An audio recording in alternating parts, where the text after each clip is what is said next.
வாசக தோழமைகளுக்கு வணக்கம். வீரயுக நாயகன் வேல்பாரி. அத்தியாயம் 74. இருக்கன் குன்றை அடுத்து ஆயிமலை நீண்டு கிடக்கிறது. ஆயிமலையின் மேல்முகட்டை பரம்பின் மக்கள் கடப்பது இல்லை. அந்த திசையின் அடர் காடுகளில் சேர நாட்டினரே வேட்டையில் ஈடுபடுகின்றனர். எனவே அப்போதிலிருந்து அது அவர்களின் பகுதியாகவே கருதப்படுகிறது. அந்த காட்டின் நடுவில்தான் குட்டநாடும் குடநாடும் இப்போது தத்தம் படைகளை ஒருங்கிணைத்துள்ளன. குடவர்க்கோ போர்க்களம் வரவில்லை. அவருக்கு மாற்றாக அமைச்சர் கோலூர் சாத்தனே வந்திருந்தான். குட்டநாட்டு வேந்தன் உதயஞ்சேரல் தாக்குதலின் முழு தன்மையையும் தீர்மானிப்பவனாக இருந்தான். இரு நாட்டு தளபதிகளான துடும்பனும் எகல்மாடனும் அவனது உத்தரவை நிறைவேற்ற ஆயத்த நிலையில் இருந்தனர். ஆயிமலையின் இடப்புற விளிம்பின் வழியாக எகல்மாடன் தலைமையிலும் வலப்புற விளிம்பின் வழியாக துடும்பன் தலைமையிலும் பரம்புக்குள் படையெடுக்க முடிவு செய்திருந்தனர். நேர் எதிராக இருந்த இருக்கன் குன்றின் உச்சியில் நிலை கொண்டிருந்தான் கூழையன். தேக்கனும் உதிரனும் வந்து சேர்ந்தனர். அருகில் இருந்த ஊர்களைச் சேர்ந்த 100 வீரர்கள் கூழையனோடு இருந்தனர். தேக்கனின் நிலைமையை விவரித்தான் கூழையன். எதிரிப்படையின் எண்ணிக்கையை தோராயமாகத்தான் சொல்ல முடிந்தது. ஆயிமலையின் மேல் முகடுகளில் இருந்துதான் நம்மால் பார்க்க முடியும். மலையின் கீழ்ப்பகுதியில் உள்ளொடுங்கிய அடர் காட்டுக்குள் அவர்கள் இருப்பதால் அவர்களின் எண்ணிக்கையை சரியாக மதிப்பிட முடியவில்லை என்றான் கூழையன். ஆனால் இருவர் படைகளும் காட்டுக்குள் வந்துவிட்டதை உறுதி செய்தான். அவர்களின் தாக்குதல் திட்டத்தைத்தான் கணிக்க முடியவில்லை என்றான். தேக்கன் நிலைமையை புரிந்து கொள்ள நேரம் எடுத்து கொண்டான். சேரர்கள் இருவரையும் எளிதாக நினைத்துவிடக்கூடாது என அவனுக்கு தெரியும். கூழையனின் கூற்றுப்படி சேரப்படை முழுமையாக வந்து 2 வாரங்களாக போகின்றன. ஆனால் இன்னும் அந்த இடம் விட்டு அசையாமல் ஏன் இருக்கிறான்? அவனது காத்திருப்பு எதற்காக? தேக்கன் கேள்விகளை எழுப்பியபடியே இருந்தான். சேரன் ஆயிமலையின் இடப்புற விளிம்பு அல்லது வலப்புற விளிம்பு என ஏதேனும் ஒன்றின் வழியாகத்தான் உள்ளே நுழைந்தாக வேண்டும் என்று கூழையன் சொன்ன பொழுது, ஏன் 2 பக்கங்களிலும் ஒரு சேர உள்ளே நுழைய மாட்டானா என கேட்டான் தேக்கன். வாய்ப்பு இருக்கிறது என்றான் கூழையன். இந்த 2 பக்கங்களிலும் அவனது படையை எதிர்கொள்ள நாம் ஆயத்தமாவோம் என அவனுக்கு தெரியும் அல்லவா? பிறகு ஏன் அவன் காலம் தாழ்த்தி கொண்டிருக்கிறான்? கூழையனிடம் பதில் இல்லை. நம்மை இங்கு கவனம் செலுத்த வைத்து அவன் வேறு திசையில் நுழைய மாட்டானா என கேட்டான் உதிரன். இல்லை, வேறு எங்கும் அவனது படை நிலை கொள்ளவில்லை. இங்குதான் அவன் மையமிட்டுள்ளான் என்றான் கூழையன். எப்படி சிந்தித்தாலும் அவனது செயலின் காரணம் பிடிபடவில்லை. அன்றிரவு தேக்கன் எந்த முடிவும் எடுக்கவில்லை. உதயஞ்சேரல் ஏன் காத்திருக்கிறான்? அவனுக்கு தேவையான செய்தி வந்து சேரவில்லை, அல்லது அவன் நினைத்த இடத்தில் எதிரிகளாகிய நாம் வந்து சேரவில்லை. இந்த 2 காரணங்கள் தான் இருக்க முடியும். சோழனும் பாண்டியனும் படையெடுத்துள்ள செய்தி அறிந்து அவர்களின் தாக்குதலுக்காக காத்திருக்கலாம், அல்லது நாம் ஆயமலையின் எந்த விளிம்பில் அவனை எதிர்கொள்ள அணிவகுக்கப் போகிறோம் என்பதை அறிய காத்திருக்கலாம் என்று சிந்தித்தபடி இருந்தான். பின் இரவு தொடங்கியது. தேக்கன் சொன்னான், நாளை காலை 2 விளிம்புகளிலும் நமது படையை அணிவகுக்கச் செய்வோம். அதன் பிறகும் அவன் முன்னகரவில்லை என்றால் சோழ பாண்டிய படையோடு போடு ஏதோ ஒரு வகையில் இவனது திட்டம் ஒருங்கிணைந்துள்ளது என்று பொருள். கூழையனும் உதிரனும் தேக்கனின் சொல்லோடு முரண்பட முடியாமல் அமைதி காத்தனர். தேக்கன் சொன்னான், அப்படியோர் ஒருங்கிணைப்பு இருப்பதாக நாம் முடிவுக்கு வந்தால் எதிரிகளை நோக்கி நமது படை முன்பாய்ச்சலில் சென்று தாக்க வேண்டியிருக்கும். தேக்கனின் கூற்று சரியெனப்பட்டது. திட்டத்தை நடைமுறைப்படுத்துவது பற்றி பேசினர். இடப்புற விளிம்பில் உதிரனின் தலைமையில் 20 ஊர்களையும் வலப்புற விளிம்பில் கூழையனின் தலைமையில் 26 ஊர்களையும் அணிவகுக்குமாறு தேக்கன் சொன்னான். குதிரைப்படையினரோடு குன்றின் மேல்முகட்டில் அமைந்துள்ள இந்த இடத்தில் இருந்து 2 பக்க நிலைமைக்கு ஏற்ப முடிவெடுத்து தாக்குதலை வலுவூட்டுவது தேக்கனின் வேலை என முடிவானது. திட்டமிட்டபடி கூழையனும் உதிரனும் ஆயமலையின் விளிம்புகளில் எதிரிகளை தாக்க ஆயத்தமாயினர். வலிமை மிகுந்த குதிரைப்படையோடு இருக்கன் குன்றின் மேலே நின்றபடி 2 பக்க நிலைமைகளையும் கூர்ந்து கவனித்துக் கொண்டிருந்தான் தேக்கன். மறுநாள் முழுவதும் எதிரிகளிடம் எந்த அசைவும் இல்லை. காத்திருந்தான் தேக்கன். விருந்து மண்டபம் கோடையின் வெக்கையை சிறிதும் உள்ளிறக்காமல் இருந்தது. ஆனால் தேரல் கணக்கின்றி உள்ளிறங்கிக் கொண்டிருந்தது. ஹிப்பாலஸ் குடியில் பேரார்வம் கொண்டவனைப் போல காட்டிக் கொண்டிருந்தான். ஆனால் அவன் குடிக்கும் வழக்கமான வேகம் இன்றில்லை. காரணம் அவனது தேவை வேறொன்று. சோழவேலன் சொன்னார், எவ்வளவு அடற்கானகத்தில் இருந்தாலும் தேவையான அளவு வழி அமைப்பதில் வல்லமை வாய்ந்தவர்கள் குறுங்காடர்கள். இருக்கையில் இருக்கும் தூசியை ஊதி தள்ளுவதைப் போல பின்னி கிடக்கும் செடி கொடிகளையும் புதர்களையும் விலக்கி எளிதில் வழியமைப்பார்கள். கீழ்காடர்களோ நீரும் வேரும் கிழங்கும் அறிந்தவர்கள். மண்ணுள் இருக்கும் அனைத்தையும் பற்றி அவர்களைப் போல் அறிந்த இன்னொரு உயிர் இல்லை என்றே சொல்லலாம். மேல் மண்ணை மோந்து அடிமண்ணை கண்டறியும் ஆற்றல் கொண்டவர்கள். மண்ணுள் மணிக்கற்கள் இருக்கும் இடத்தில் நன்கு வேர்விட்டு வளரக்கூடியது கருநொச்சி என்று கண்டறிந்தவர்கள் அவர்களே. அதனால்தான் கருநொச்சி இருக்கும் நிலத்தில் புதையல் இருக்கும் என்று மக்கள் நம்பத் தொடங்கினார்கள். மேல்காடர்களோ நிலத்தின் மேற்புறத்தை தமது உடலின் மேற்புறம் போல பாவிப்பவர்கள். மரம், செடி, கொடி என அனைத்தையும் இருக்கும் நிலையிலேயே ஆயத்தமாக மாற்றத் தெரிந்தவர்கள். இவர்கள் மூவரும் ஆதியில் ஒரு தாய் வயிற்று பிள்ளைகள். அந்த ஆதித்தாய் மண்ணுள் இருந்து விளைந்தவள், மண்ணால் ஆனவள் என்று சொல்கிறார்கள். அதனால்தான் இன்றும் மண் போர்த்தி உறங்கும் பழக்கம் அவர்களிடம் உண்டு.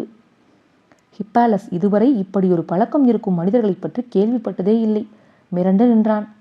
கிழக்கு பகுதி மலையின் ஆதி குடிகள் இவர்கள். பச்சை மலை தொடர் போல் ஒற்றை குணம் கொண்ட நீல மலை அல்ல அது. ஒவ்வொரு குன்றுக்கும் ஒவ்வொரு தன்மை உண்டு. கிழக்கும் மேற்கும் எதிர் திசைகளைப் போல இந்த இரு திசைகளில் உள்ள மலை மனிதர்களும் எதிரெதிர் தன்மைகளை கொண்டவர்களே. இத்தனை தலைமுறைகளாக தமிழ் நிலத்தோடு வணிகம் நடந்திருந்தும் இதுவரை கேள்விப்பட்டிராத செய்தியை கேட்டுக்கொண்டிருந்தான் ஹிப்பாலஸ். சோழவேலன் தொடர்ந்தார். காட்டின் ஆதி குணங்களை தங்களின் குருதி நாளங்களில் உணர்ந்தவர்கள் நெடுங்காடர்கள். எனவே அவர்களை கொண்டே படையெடுப்பின் முறைமையை வகுத்துள்ளான் என் மகன் செங்கன சோழன். சோழ நாட்டு நிலைப்படையின் தேர்ந்த வீரர்கள் மட்டுமே இந்த படையெடுப்பில் பங்கெடுத்துள்ளனர். நெடுங்காடர்கள் கவசம் என அணிவகுக்க பரம்பை ஊடுருவி சென்று கொண்டிருக்கிறது சோழப்படை. அது சமதள போரில் எவ்வளவு ஆற்றல் வாய்ந்த தாக்குதலை நடத்துமோ அதைவிட வலிமையான தாக்குதலை இப்போது காடுகளுக்குள் நடத்த வல்லது என்றான். விழித்த விழி நகராமல் நின்றது. சேரனையும் பாண்டியனையும் கடந்தவனாக இருக்கிறான் சோழன் என தோன்றியது. இந்த எண்ணம் தோன்றிய மறுகணமே தான் கேட்ட கேள்விக்கான விடையை சொல்லாமல் மற்ற செய்திகளை சொல்வதன் மூலம் பேச்சை திசை திருப்புகிறார் சோழவேலன் என்றும் தோன்றியது. ஹிப்பாலஸ் ஆழ்ந்து சிந்தித்து அவரதன் வழியையே நாமும் பின்பற்றுவோம் என நினைத்து கேட்டான். இவ்வளவு வலிமை கொண்ட படை இருக்குமே, ஆனால் நீங்கள் வெல்வதற்கு பேரரசுகள் இருக்கின்றனவே, ஏன் பரம்பின் மீது படையெடுக்க வேண்டும்? உற்சாகத்தோடு பீரிட்ட சொற்கள் சட்டென நின்றன. வேகம் முறிந்தது போலானது. அமைதி சூழ்ந்தது. சோழவேலன் சொல்ல தயங்குகிறாரா அல்லது எப்படி தொடங்குவது என சிந்திக்கிறாரா என்பதை ஹிப்பாலஸால் கணிக்க முடியவில்லை. சற்று அமைதிக்கு பிறகு ஹிப்பாலஸை பார்த்து சோழவேலன் கேட்டார். ஒரு நாட்டை செழிப்புமிக்க நாடு என எதை வைத்து தீர்மானிப்பீர்கள்? அது மனிதர்கள் தீர்மானிப்பதன்று. அந்நாட்டின் சேமிப்பு அறைகளில் இருக்கும் பொன்னும் மணியும் முத்தும் தான் தீர்மானிக்கின்றன. சரியாக சொன்னீர்கள். யவனர்களாகிய நீங்கள் இந்நிலத்தில் நடக்கும் அரசாட்சிகளையும் நாடுகளையும் நன்கு அறிந்தவர்களாயிற்றே. நீங்களே சொல்லுங்கள், இந்த நிலத்தில் செழிப்புமிக்க நாடு எது? இது போன்ற பேச்சுக்களில்தான் ஆழமான மனக்காயங்கள் உருவாகின்றன. அவை வணிகத்தில் பெரும் பாதிப்பை ஏற்படுத்துகின்றன. வார்த்தைகளுக்கு கொடுக்கப்படும் விலையை நீதிமானோ உழவனோ அறிந்ததை விட வணிகனே அதிகம் அறிந்திருப்பான். எனவே விடை சொல்வதை தவிர்த்தான் ஹிப்பாலஸ். ஏன் தயங்குகிறீர்கள்? நீங்கள் நினைப்பதை சொல்லுங்கள். சொல்ல முடியாமல் தவித்தவன் தயக்கத்தை உடைத்து மெல்லச் சொன்னான்.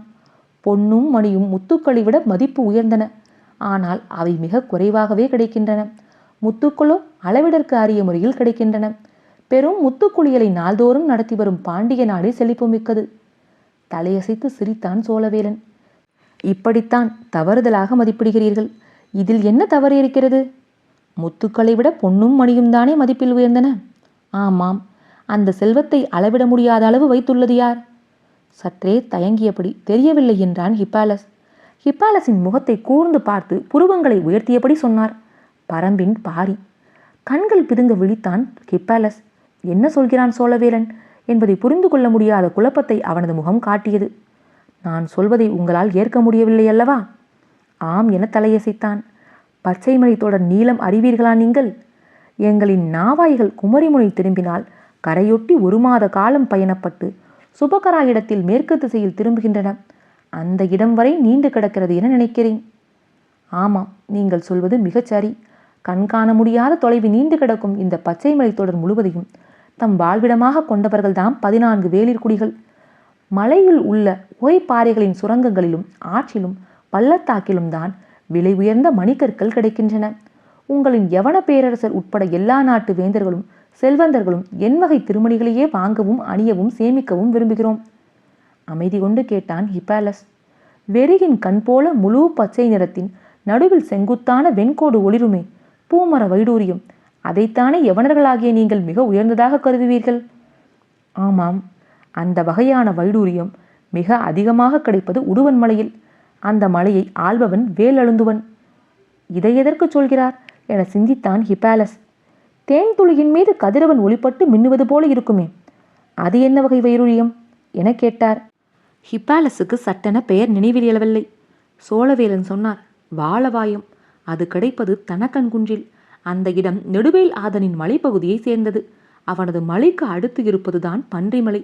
மயிலின் கழுத்து போல கார்நீளம் இறங்கி ஓடும் வைரக்கல் கிடைக்கும் இடம் அதுதான் என்று பட்டியலிட்டார் சோழவேலன். இவரது பேச்சு எதை நோக்கி போகிறது என்பதை ஹிப்பாலஸால் புரிந்து கொள்ள முடியவில்லை. ஹிப்பாலஸின் முகத்தை கூர்ந்து பார்த்தபடி சோழவேலன் கேட்டார், எங்கள் வேந்தர்கள் மிகவும் விரும்பி அணியும் வைடூரியம் எது தெரியுமா? தெரியாது. முயலின் குருதி சிற்றகளின் ஒளிப்பட்டு திகைத்து திகைத்து ஒளி சிந்தும். அதன் ஒவ்வொரு மணுக்கும் ஒவ்வொரு நிறத்தில் இருக்கும். அந்த வகையிலான வைடூரியத்தை துகிர்கனகம் என்போம். அதுதான் இந்த நிலம் எங்கும் இருக்கும் வேந்தர்கள் விரும்பி அணிவது. அது கிடைக்கும் இடம் புடவூர் வேலன் குன்றில். சொல்லியபடி இருக்கையை விட்டு எழுந்தார் சோழவேலன். ஹிப்பாலஸும் உடன் எழுந்தான். விருந்து மாளிகையின் எதிர்ப்புற சுவரை நோக்கி மெல்ல நடந்தபடி சோழவேலன் கேட்டார், யவன வணிகர்கள் நீலமணி கற்களை மிக அதிகமாக வாங்குவது எந்த நாட்டில்? எங்கள் நாட்டு செல்வந்தர்கள் அதிகம் விரும்புவது கார்நீல மணிகளைத்தான். அந்த வகை மணிகள் அதிகம் கிடைப்பது ஈழ நாட்டில்தான். எனவே அங்கிருந்து அதிகம் வாங்குகிறோம். அரச குடும்பத்தினர் பொதுவாக கார்நீலத்தை தவிர்த்துவிட்டு மாநீல மணிக்கற்களைத்தான் பயன்படுத்துவர். அந்த வகை கற்கள் அதிகம் கிடைப்பது மணிப்பல்லவத் தீவில். எனவே எங்களின் நாவாய்கள் ஆண்டு முழுவதும் மணிப்பல்லவத் தீவில் நிலை கொள்கின்றன. சுவரில் இருந்த ஓவியத்தில் பெண் ஒருத்தி நீர் நிறைந்த சிறு குவளையை கையில் வைத்துள்ளாள். அந்த குவளையில் உள்ள நீரில் இருந்து ஒளி படர்வது போல் வரையப்பட்டிருந்தது. அதை காட்டி, இந்த ஓவியம் எதை குறிக்கிறது என்று உங்களால் அறிய முடிகிறதா என கேட்டார். நீர் நிரம்பிய குவளையில் இருந்து எப்படி ஒளி வருகிறது என்பதை ஹிப்பாலஸுக்கு புரியவில்லை. அதை கேட்ட பிறகு சோழவேலன் சொன்னார், அதில் உள்ளது புன்னாட்டு மணிக்கல். அது உமிழும் நீளத்துக்கு இணையே இல்லை. குவளை நிறைய கறந்த பாலை நிரப்பி அதற்குள் அந்த மணிக்கல்லை போட்டால் பாலுக்கு மேல் ஒளி பரவும் என்றார். ஹிப்பாலஸின் முகம் முழுவதும் வியப்பு பரவியது. சோழவேலன் சொன்னார், அந்த புன்னாடு வேல்முடியனின் கையில் உள்ளது. உள்ளுக்குள் தீச்சுடர் போல் அணையாமல் ஒளி வீசும் இளஞ்சிவப்பு நிற மாணிக்கற்கள் தாம் வேந்தர்கள் விரும்பி அணிவது. மகுடத்தில் சூடும் முடிமாலையில் அவ்வித மணிக்கற்கள் பதித்தால் அந்த வேந்தன் எந்த போரிலும் தோல்வியை தழுவமாட்டான் என்பது நம்பிக்கை. அவ்வித மணிக்கற்கள் அதிகம் கிடைப்பது செருவின் குன்றில். அது அலும்பின் வேல் குன்றாய் இருக்கிறது. இவர்கள் உட்பட 9 வேலிர்கள் இன்றும் பச்சை மலையை ஆள்கின்றனர். எஞ்சியோர் வேற்று நாட்டு படையெடுப்புகளால் வீழ்ந்துவிட்டனர். 14 குடி வேலிர்களுக்கும் ஆதியில் இருந்து ஒரு பழக்கம் இருக்கிறது. அவர்களின் நிலப்பகுதியில் கண்டெடுக்கும் மணிக்கற்களை குலத்தலைவனிடம் கொடுப்பர். அவன் அவற்றை பாதுகாத்து வைப்பான். அந்த குலத்தலைவன் மரணத்தை தழுவியவுடன் புதியவன் பொறுப்பை ஏற்கும் பொழுது செய்யும் முதற்பணி ஏற்கனவே இருந்தவன் காலத்தில் சேகரிக்கப்பட்ட மணிக்கற்களை பரம்பு நாட்டில் இருக்கும் பாலிநகரில் போய் வைத்து விடுவதுதான். சோழவேலன் சொல்லி வந்தது என்ன என்பதை ஹிப்பாலஸ் உணரும் வேளை தேரல்களின் மயக்கத்தை கனநேரத்தில் கழித்தது. சோழவேலன் தொடர்ந்தார், ஆதியில் நெருக்கடியான சூழலில் யாரோ ஒரு வேளிர்குடி பாலிநகரில் போய் மணிக்கற்களை பாதுகாத்து வைத்திருப்பான். அதன் பிறகு வேளிர்குடிகளிடம் இது ஒரு சடங்காக மாறிவிட்டது. குலத்தின் புதிய தலைவன் பழையவனின் காலத்து சேமிப்பை பாலியில் போடுவது அவனது காலத்தை சிறப்பாக்கும் என்ற நம்பிக்கை உருவாகியுள்ளது. இப்படி 14 வேளிர்குடியும் தலைமுறை தலைமுறையாக மணிக்கற்களை பாலிநகரில் போட்டுவிட்டு வருகின்றனர். பரம்பு வேளிர்கள் அதை காத்து வருகின்றனர். செங்கணச்சோழன் படையெடுப்பின் நோக்கம் ஹிப்பாலஸுக்கு தெளிவாக புரிந்தது. ஆனால் இந்த செய்தியே தெரியாமல் தான் மற்ற வேந்தர்கள் இருக்கிறார்கள் என்பதை நம்ப முடியவில்லை. சோழவேலன் சொல்வது உண்மையாக இருக்குமே ஆனால் பரம்பின் மாபெரும் செல்வம் கொள்ளிக்காட்டுவதையோ சோமப்பூண்டு பானமோ தேவாங்கு விலங்கோ அல்ல, பாலிநகர் செல்வம்தான். ஹிப்பாலஸ் எண்ணிக்கொண்டிருக்கும் பொழுது சோழவேலன் சொன்னார், இன்று நேற்று அல்ல, எத்தனையோ தலைமுறைகளாக பாலிநகரத்தில் குவிக்கப்படும் செல்வம் கதைகளாக பரவியபடியே இருக்கிறது. உலகின் மாபெரும் செல்வமான மணிக்கற்களை மலை மக்கள் பாலாய் போடுகின்றனர் என்று எல்லோருக்கும் தெரியும். அதை கைப்பற்றும் கனவும் தலைமுறை தலைமுறையாக வளர்ந்து கொண்டுதான் இருக்கிறது. ஆனால் அந்த பாலிநகர் எங்கு இருக்கிறது என்ற குறிப்பு வேளிர்குடியின் மிகச் சிலரை தவிர வேறு யாருக்கும் தெரியாது. அவர்கள் எந்த சூழலிலும் அதை மற்றவர்களோடு பகிர்ந்து கொள்ள மாட்டார்கள். போரில் வீழ்ந்த வேளிர்களிடம் கூட அந்த உண்மையை பெற முடியவில்லை. ஹிப்பாலஸ் தன்னை முழுமுற்றாக மறந்த நிலையில் சோழவேலனின் சொல்லை கவனித்துக் கொண்டிருந்தான். மறைக்கப்படுவதுதான் கவனிக்கப்படுவதாக மாறும். மேற்கு திசையில் உள்ள பச்சை மலைத்தொடரில் வேளிர்களால் மறைக்கப்படுவது கிழக்கு திசை குன்றுகளில் உள்ள நெடுங்காடர்களால் கவனிக்கப்பட தொடங்கியது. தலைமுறை தலைமுறையாக பாலிநகரை அறிவதே நெடுங்காடர்களின் பணி. அவர்களின் முன்னோர்கள் இட்ட வாக்கும் அதுதான்.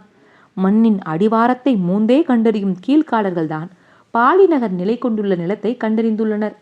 எண்ணிலடங்காத மணிக்கற்கள் குவிக்கப்பட்டிருக்கும் அந்த நிலத்தை அவர்கள் கண்டறிந்த பொழுதுதான் இன்னொன்றையும் சேர்த்தே அறிந்தனர். என்ன என்று அதிர்ந்து கேட்டான் ஹிப்பாலஸ். வேற்று மனிதர்களால் ஒருபோதும் அந்த இடத்தை கண்டறிந்து அந்த செல்வத்தை கைப்பற்ற முடியாது என்பதுதான் அது.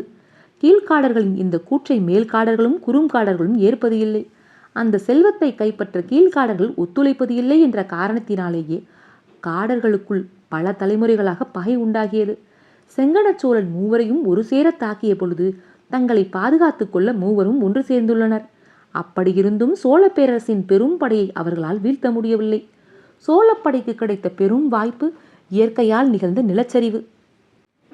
அது நெடுங்காடர்களின் குடியிருப்புகளை அழித்தது. அவர்கள் ஒருவரோடு ஒருவர் இணைந்து சோழப்படையின் மீது தாக்குதல் தொடுக்க முடியாத நிலையை உருவாக்கியது. அப்படியிருந்தும் சோழர்களால் அவர்களை வெல்ல முடியவில்லை. போர் நெடுங்காலம் நீடித்தது. இறுதியில் மேல்காடர்கள் உடன்படிக்கை திட்டத்தை சொன்னார்கள். செங்கணச்சோழன் அதை ஏற்றுக்கொண்டு தாளமலையை கைப்பற்றும் திட்டத்தை கைவிட்டான் என்றான் சோழவேலன். ஹிப்பாலஸ் இருக்கையின் முனைக்கே வந்துவிட்டான்.